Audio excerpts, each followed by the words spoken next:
911, where's your emergency? Broadway Road in Henryville, Indiana. There's houses completely gone. Lots of them all the way through. Is anybody hurt up there, sir? We don't know. Major destruction. All right, sir. Thanks. On the afternoon of March 2nd, 2012, a line of tornadoes hit southern Indiana and Kentucky, becoming one of the most deadly to hit the Ohio Valley. All day, weather forecasters had warned that conditions were ripe for storms and urged people to make a plan for when those storms eventually hit. By the time the day was over, tornadoes had touched down in 11 states. The violent storms killed at least 34 people in Kentucky and Indiana, leaving hundreds more injured. Towns like Henryville, Indiana, where I stand now, were devastated in a matter of minutes as winds reaching up to 175 miles per hour roared through without regard for homes, businesses, or lives. The stories you're about to see and hear are those of tragedy, devastation, and despair, but also of hope, heroism, courage, and compassion, told from the communities that were most severely impacted by the storms of March 2nd.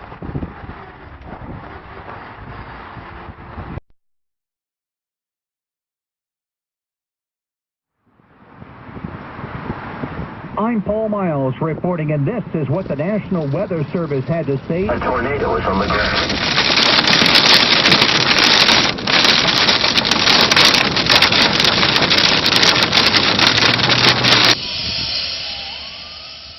Watching the news, and they said it was going to hit 3 minutes, boils, and State Road 60, and I got my pants on, grabbed my dog, and got into the closet in my second bedroom, and then the trailer started slipping like 4 times, and I lost my dog. Somewhere. This is what they crawled out of. That's what my senior citizen disabled parents crawled out of. Got down here and saw my husband, my granddaughter, and my son, and they were okay. I just thank God, my family's okay. The stuff can all be replaced. It won't be the same stuff, but it can be replaced. A tornado packing 175 mile-per-hour winds hit New Pekin head-on, causing a miles-long path of destruction and killing a family of 5. One of those killed was 15-month-old Angel Babcock, who survived the first days after the storm despite being flung into a field where she was discovered and then taken to the hospital. Unfortunately, this afternoon at 4:10 p.m., Angel Babcock of Pekin, Indiana, died from the injuries sustained from the tornado that occurred in her hometown on Friday afternoon. Right here was Mariah and Joe's trailer, and Kendall and Angel and Jaden's trailer was set right here. It seems like there was here one day and gone the next. After leaving a trail of destruction in New Pekin, that same storm made its way northeast to the town of Henryville, where it roared through the center of town, causing extensive damage to the public school campus and several other buildings. Students found safety inside the school, and no one in the school was injured. Monty Schneider called and told me to get the students dismissed a little early if we could, so we dismissed school about 15 minutes before.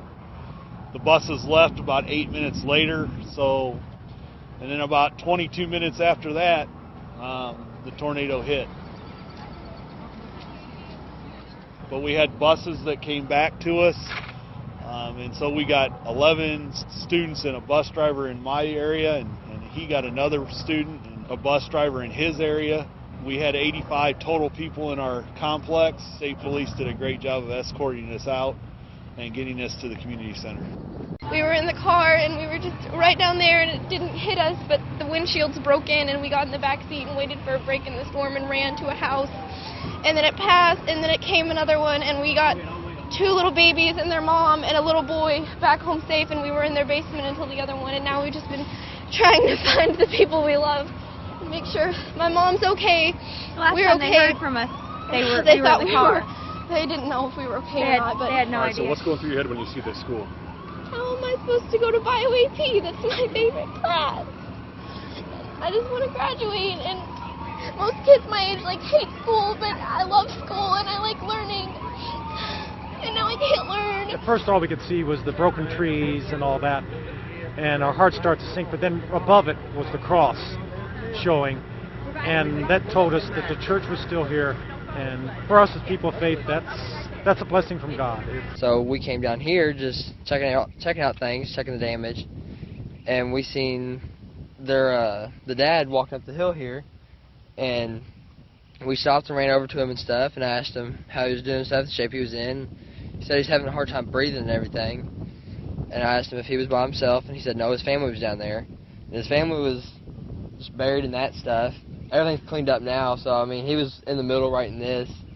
So I ran down here and checked everybody, and then I took the 3 kids up to the top of the hill up there and set them down with their dad. And me and my grandpa Dale came down here to see how their mom was doing, and she was in pretty bad shape. So he stayed down there here with her and put a board over her head from the rain and everything.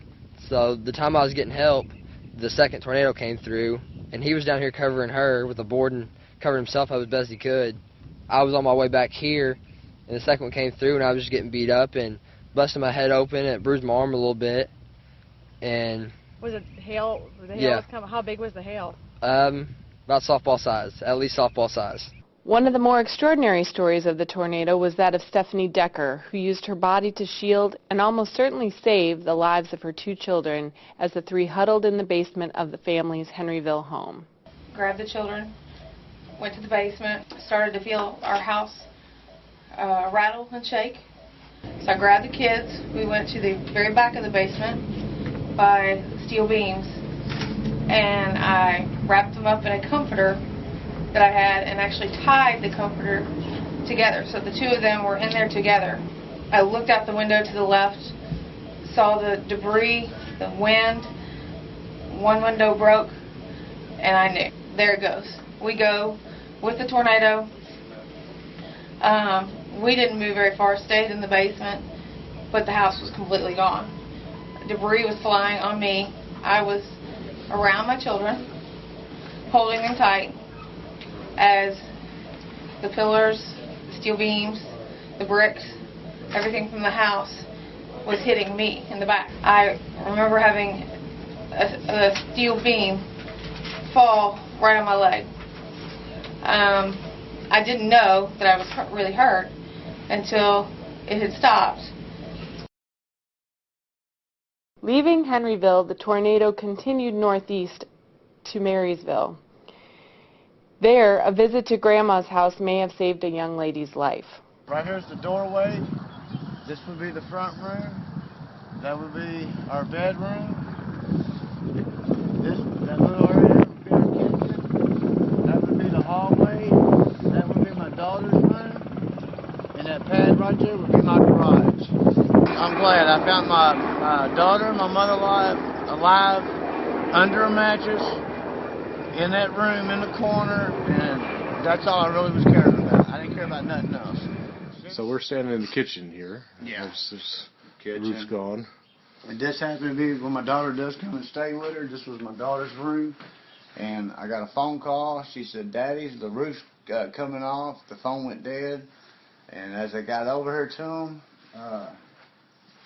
they got in the corner, and they took the bed and flipped it on top of them, and this is what saved me. Thank God. Leaving Clark County behind, the tornado continued to cut its path of destruction through Jefferson County, leaving considerable damage in Chelsea, where more deaths occurred. This was my home. Originally was over there until yesterday afternoon. My aunt and uncle, they lived over there, and their great-grandchild, he was only 4. Never had it hit home like this. We're devastated. He was like a second father to me. It's okay. It's all material.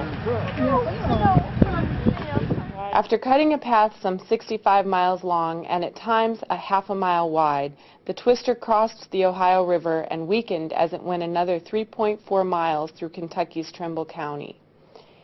In all, the storm claimed 12 lives in the 60 minutes it was on the ground.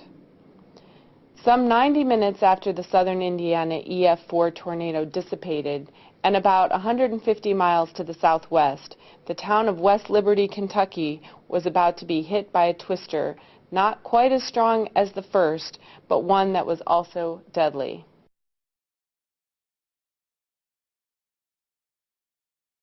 West Liberty Christian Church.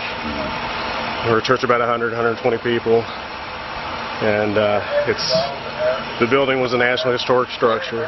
Actually, last year we celebrated 100th anniversary. You know, it was a beautiful facility. You know, the strange thing is I'm at peace about it. I'm not worried. I grew up in this church. It was just one of those places that stand out in your memory when you're growing up, and I had to drive up and see this. I found an old collection plate when it get cleaned up, and just want to take a brick for just memories to have of the church that used to stand here. My daughter Kimberly and I, we had just left to go up Christiansburg Street, and we circled through the bank parking lot, and I looked back toward the hospital, and I saw the clouds forming over the hospital, and they just didn't look right, and I told her something wasn't right, and then we saw the debris start going up in the air, and I knew the tornado was touching down, and there actually was a tornado. Wind was so powerful we couldn't hardly get across the street, but we did make it over here, and we had time just to slam the car and the van into gear, and then the storm hit. It's actually my husband.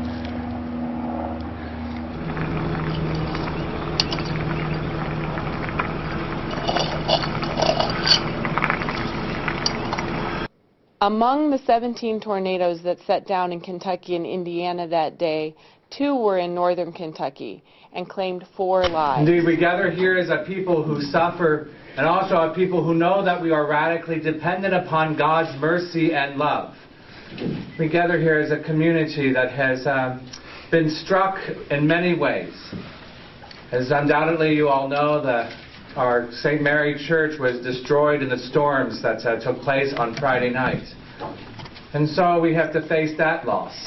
But we also have parishioners who have had tremendous damage done to their properties. And we also have friends and family and members of the community who have suffered even greater losses, even the loss of family and friends because of death. In the days that followed, as crews and homeowners alike were sifting through rubble and debris, the early season warm weather that spawned the tornadoes was replaced by cold weather and the region's first significant snow of the season.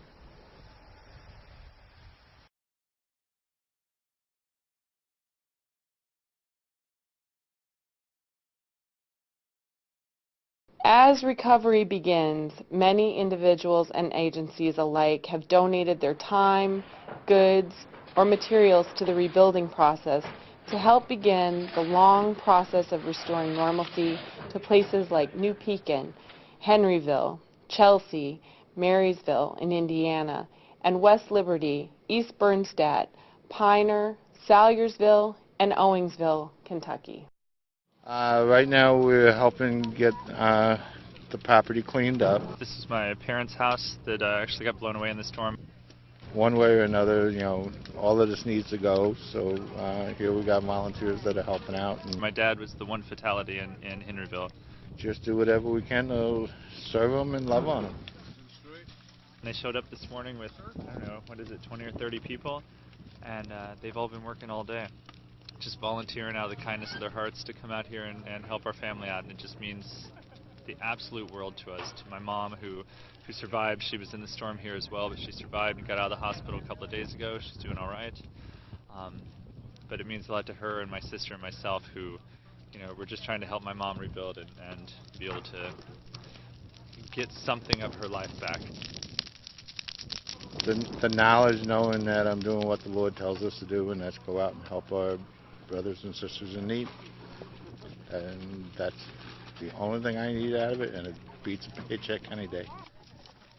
And I'll be here as long as Samaritan Purse would like me to be here and help out, as long as they're going to be here. Though it took only moments for these storms to wreak havoc, it will take these communities months, if not years, to recover.